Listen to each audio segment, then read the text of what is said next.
இந்திய தூதரகம் இந்த யாழ் மாவட்டத்தில் இருக்கக்கூடாது என்பதுதான் எங்களுடைய ஆர்ப்பாட்டமாக இருக்கும். இந்திய தூதரகம் எங்களுக்கு எதுவுமே செய்யவில்லை. இந்த இந்திய தூதரகம் எங்கள் இடத்திலே வேண்டாம்.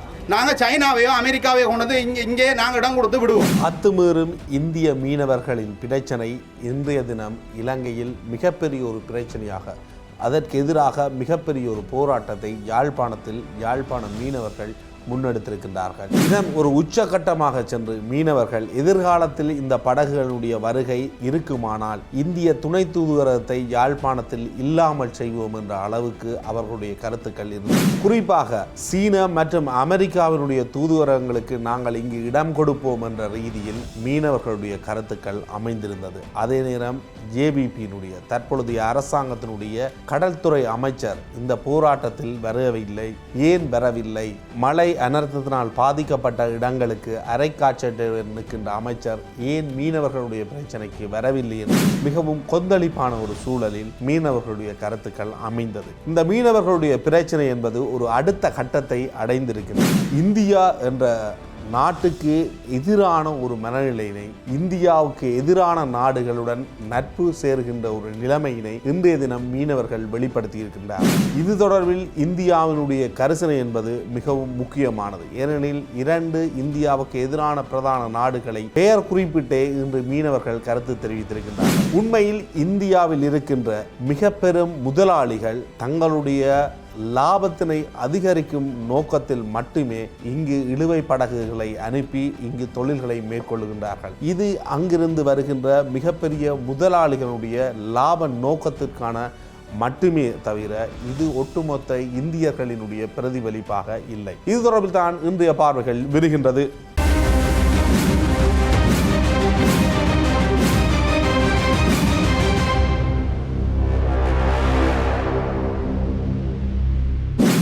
இந்திய இழுவை படகுகள் தொடர்ச்சியாக வடமாகாணத்துக்கு வருகை தந்து இங்கிருக்கின்ற கடல் வளங்களை கொள்ளையடிப்பது, இங்கிருக்கின்ற மீனவர்களுடைய வலைகள், அது சார்ந்த உபகரணங்கள் மீது தாக்கம் செலுத்துவது என்பது நீண்ட கால ஒரு பிரச்சனையாக இருந்து வருகின்றது. மீனவர்களுக்கிடையில் ஏற்படுகின்ற முரண்பாடு காரணமாக சில வேளைகளில் இலங்கை மீனவர்கள் மரணமடைந்தும் இருக்கின்றார்கள். இலங்கையினுடைய கடற்படை இந்திய அத்துமீறுகின்ற படகுகள் மீது நடவடிக்கை எடுக்கின்ற பொழுது அது தமிழ்நாட்டில் ஒரு குழப்பகரமான சூழ்நிலையை ஏற்படுத்தி தங்களுடைய மீனவர்களை இலங்கையினுடைய கடற்படை படுகொலை செய்கின்ற என்ற ரீதியில் பார்க்கப்பட்டு இந்தியாவினுடைய அழுத்தம் இலங்கைக்கு வருவதுண்டு. அத்துமீறுகின்ற மீனவர்களையும் இலங்கையினுடைய நீதிமன்றங்களில் முற்படுத்தப்பட்டு வெளிமறியல் தீர்க்கப்பட்டு இந்தியாவுக்கு அனுப்பப்படுவது என்பது ஒரு வழமையான விடயம். சில வழக்குகளில் அல்லது தற்சமயங்களில் அந்த இந்தியா அத்துமீறுகின்ற படகுகள் இலங்கை அரசாங்கத்துக்குரிய அரசுடைமையாக்குகின்ற நடவடிக்கையினை தற்பொழுது நீதிமன்றங்கள் மேற்கொள்கின்றன. எனினும் இழுவை படகு சார்ந்த ரீதியில் வழக்குகளை தொடுக்கப்படுவது என்பது மிகவும் குறைவான சந்தர்ப்பமாக இருக்கின்றது. இந்த இழுவை படகு தொழில் என்பது இங்கிருக்கின்ற மீனவர்களை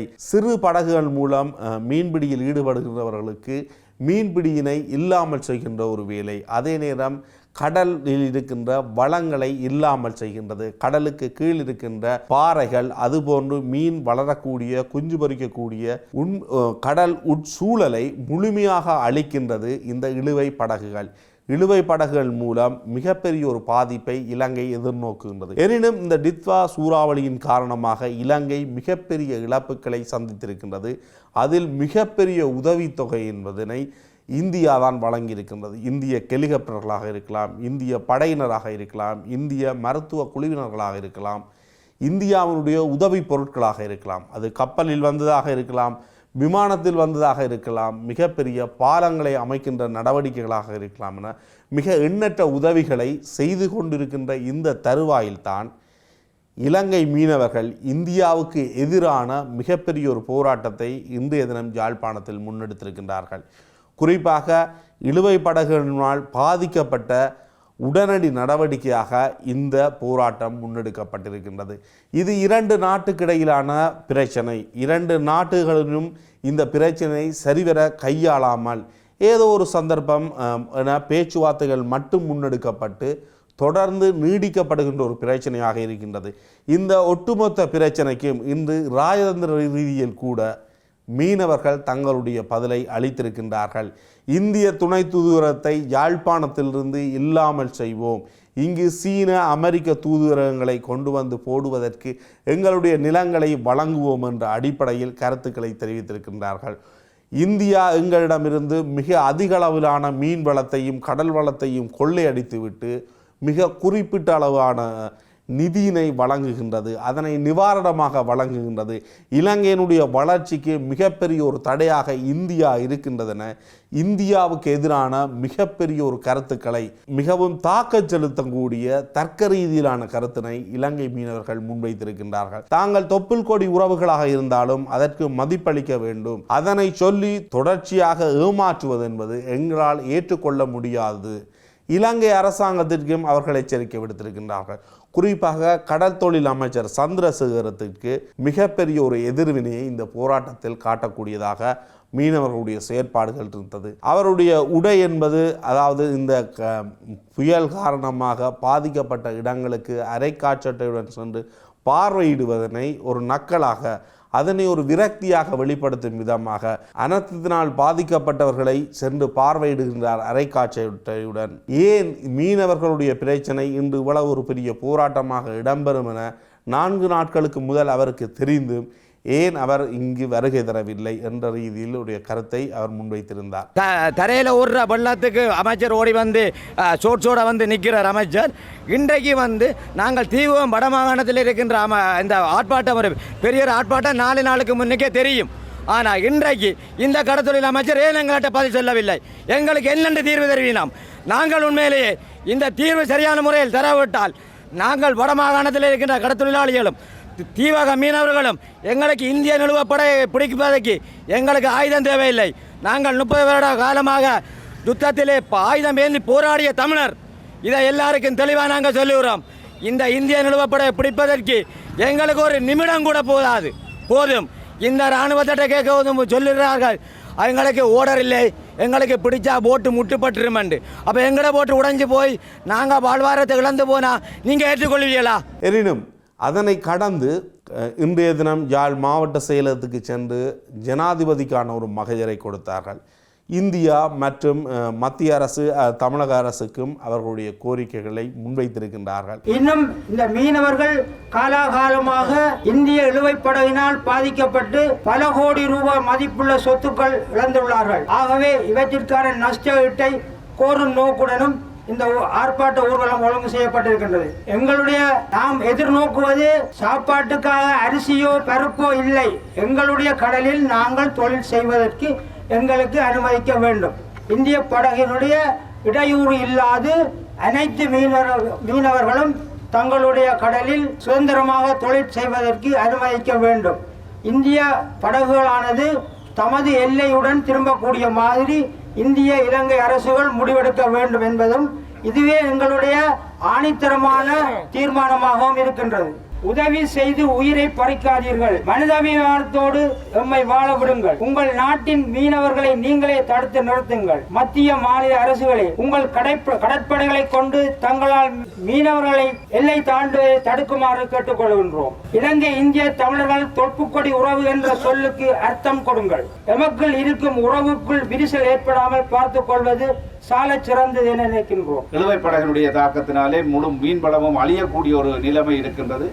நீங்கள் இந்த மகஜரை அதிமேதகு ஜனாதிபதி அவர்களுக்கு தந்திருக்கின்றீர்கள். ஆகவே அந்த வகையிலே எங்களுடைய நாட்டினுடைய அதிமேதகு ஜனாதிபதி அவர்களுக்கு இந்த விடயம் தொடர்பாக நாங்கள் இன்று உடனடியாகவே இந்த விவரத்தை அவர்களுக்கு அனுப்புவதற்குரிய நடவடிக்கை எடுத்திருக்கின்றோம். நிச்சயமாக இந்த விடயங்கள் தொடர்பிலே கௌரவ கடத்தொழில் அமைச்சர் அவர்களுக்கும் இந்த விடயத்தை தெரியப்படுத்த இருக்கின்றோம். ஆகவே அந்த வகையிலே நிச்சயமாக அதிமேதகு ஜனாதிபதி அவர்கள் இது தொடர்பிலே உரிய அமைச்சுக்களோடு அல்லது அரசோடு, இந்திய அரசோடு தொடர்பு கொண்டு அதற்குரிய நடவடிக்கைகளை எதிர்காலத்தில் எடுப்பார் என்ற நம்பிக்கை எங்களுக்கு இருக்கின்றது. ஏனென்றால் எங்களுடைய இந்த மாவட்டம் பிரதானமாக கடற்றொழிலோடு சேர்ந்த மாவட்டம். அண்மையிலே ஏற்பட்ட வெள்ள அனர்த்தத்தாலே கூட நீங்கள் பாதிக்கப்பட்டிருக்கின்றீர்கள். ஆகவே நிச்சயமாக உங்களுக்குரிய தீர்வை பெற்றுத் தருவதற்கு மாவட்டத்தினுடைய அரசாங்க அதிபர் என்ற ரீதியில் என்னுடைய முயற்சிகள் எடுத்து இந்த விடயத்தை மேல்மட்டத்திற்கு தெரிவித்து அது தொடர்பாக உங்களுக்கு சாதகமான தொடர் நடவடிக்கைகளுக்கு என்றும் உங்களோடு நிற்போம் என்று கூறி இந்திய இலங்கை அரசாங்கங்கள் இந்த விவகாரத்தில் உடனடி நடவடிக்கையினை எடுப்பது என்பது தொப்புள் கொடி உறவுகளான தமிழ் மக்களுக்கும் மிகவும் முக்கியமான ஒன்று. இந்தியாவுக்கும் தன்னுடைய அயல் நாட்டில் அயல் பிரதேசத்தில் இருக்கின்ற மிகப்பெரிய ஒரு மக்கள் தொகை எதிர்ப்பினை வெளிப்படுத்தி இருக்கின்றார்கள். அந்த எதிர்ப்பு என்பது இந்தியாவுக்கான மட்டுமான எதிர்ப்பாக மட்டுமன்றி இந்தியாவின் எதிர் சக்திகளுடன் நாம் இணைவோம் என்ற ஒரு மிகப்பெரிய அபாயத்தையும் இங்கிருக்கின்ற மீனவர்கள் வெளிப்படுத்தி இருக்கின்றார்கள். இந்திய தூதரகம் இந்த யாழ் மாவட்டத்தில் இருக்கக்கூடாது என்பதுதான் எங்களுடைய ஆர்ப்பாட்டமாக இருக்கும். இந்திய தூதரகம் எங்களுக்கு எதுவுமே செய்யவில்லை. இந்த இந்திய தூதரகம் எங்கள் இடத்திலே வேண்டாம். நாங்கள் சைனாவையோ அமெரிக்காவையோ கொண்டது இங்கே நாங்கள் இடம் கொடுத்து விடுவோம். இதுதான் இனிமேல் நடக்கும். இந்திய இலங்கை அரசாங்கத்துக்கு நீங்கள் உடனடியாக உங்களுடைய எல்லையை தாண்டி வந்தால் நீங்கள் சுட்டும் கலைக்கிறது உங்களுக்கு அனுமதியை கொடுங்கள். உடனடியாக இலங்கை அரசாங்கம் செய்யும். நீங்கள் சுட்டாலும் கூட அவர்களுக்கு ஒரு அழுத்தத்தை கொடுக்கிறீர்கள். ஏறி மிதித்து கால்கையை வைக்கத்தான் நீங்கள் விரும்புகிறீர்கள். இதை உடனடியாக செய்ய சரியான முறைக்கு செய்யுங்கள். அடுத்த ஆர்ப்பாட்டம் என்றால் இது மட்டுமில்லை. இதில் கிட்டத்தட்ட 2000 சனத்துக்கு மேலே வந்திருக்குது. ஆனால் இது மட்டுமில்லை, இனிமேல் 5000-10,000 ஆட்களை திரட்டி உடனடியாக நாங்கள் இந்திய தூதரகத்தை இல்லாமல் தான் செய்வோம். நாங்கள் அரசாங்கம் மத்தியிலே வேலை செய்கிறோம் தான். ஆனால் நாங்கள் மக்கள் மத்தியில நிற்போம். நாங்கள் இன்று மக்களோடு இருக்கக்கூடிய அரசாங்கம் என்றபடியால் மக்கள் மத்தியில நின்று கதைக்கிறோம். இந்தியா இந்த விடயத்தை இவ்வாறு கையாளப் போகின்றது என்பதனை பொறுத்திருந்து பார்க்க வேண்டும். இலங்கை அரசாங்கம் இந்த விடயத்தில் தங்களுடைய சொந்த மீனவர்களுடைய பாதிப்பு, குறிப்பாக விவசாயம் முழுமையாக பாதிக்கப்பட்டிருக்கின்றது. இந்த நாட்டின் மீன் வளம் என்பது இன்னும் மிகப்பெரிய அளவில் ஏற்றுமதி நோக்கில் கொண்டு செல்லப்பட வேண்டிய ஒரு துறையாக இருக்கின்றது. அந்த துறையை இவ்வாறு அபிவிருத்தி செய்ய போகின்றார்கள். அயல் நாடு மிகப்பெரிய ஒரு வெள்ளாதிக்க நாடு தொடர்ந்தும் இலங்கையினுடைய கடல் வளத்தை பாதிப்படைய செய்கின்றது. தொடர்ந்தும் அத்துமீறி மீன் பிடிக்கின்றது. இந்த விடயத்தினை எவ்வாறு இலங்கையினுடைய அரசாங்கம் கையாளப் போகின்றது? தொடர்ந்தும் இந்த விடயத்திலே அமைதி காக்கப் போகின்றதா? இந்திய மீனவர்களுடைய அத்துமீறலை அனுமதிக்கப் போகின்றதா என்பது தொடர்பில் மிகப்பெரிய கேள்வி இருக்கின்றது. அரசாங்கத்தினுடைய பதில் என்ன? இது காலகாலமாக நாங்கள் கச்சேரியில் கொண்டு வந்து மகஜர் கொடுக்கிறதும், இது இந்த மகஜர் காலவதியாகி போகிறதும் இது எங்களுக்கு வழக்கப்பட்டதாக போயிட்டுது. ஆனால் இந்த முறையாவது இந்த அரசாங்கம், இந்த ஜனாதிபதி, இந்த கடத்தொழில் அமைச்சர் எங்களுக்கான முடிவை விரைவாக எடுத்து தருவோம். இன்றைக்கு விவசாயம் முற்றுமுழுதாக புயலாலே அழிக்கப்பட்டு விட்டது. எங்கள்கிட்ட இருக்கிற ஒரே ஒரு வாழ்வாதாரம் கடத்தொழில் மட்டும்தான். இந்த கடலால் தான் எங்களை நாட்டை கட்டி எழுப்ப போகணும். நாங்கள் அப்போ இன்னொரு நாடு வந்து எங்களை வளங்களை அள்ளி விட்டால் நாங்கள் ஆரட்டி ஐயா போய் சொல்கிற இந்த வளங்கள் நாங்கள் காப்பாற்றணும். நீங்கள் போடுற பருப்பு அரிசி சீனியாலே எங்களோட நாட்டை கட்டி எழுப்ப முடியாது. எத்தனை நாடு சேர்ந்தாலும் எங்களோட நாட்டை கட்டி எழுப்ப முடியாது. அவனவன் வீட்டுக்கு அவனவன் தான் சொந்தக்காரன். அது மாதிரி எங்கள கடலுக்கு எங்கள மீனவர் தான் சொந்தக்காரன். அதில் எந்த மாற்று கருத்தும் இல்லை. ஆனால் இந்தியாவினுடைய உச்ச நீதிமன்றமே அவைக்கு 12 கிலோமீட்டர் எல்லை தாண்டி தான் தொழில் செய்யணும் அந்த நாட்டுக்கு போட்டால், ஏன்னா எங்கட நாட்டுக்கு அந்த சட்டம் செல்லாதோ? எங்களுக்கு கரையில இருந்து 12 கடல் மைலுக்கு அங்கால நீங்கள் தொழிலை செய்யுங்க. ஏன் நீங்கள் எங்கள் எல்லைக்குள்ள வாரீங்க?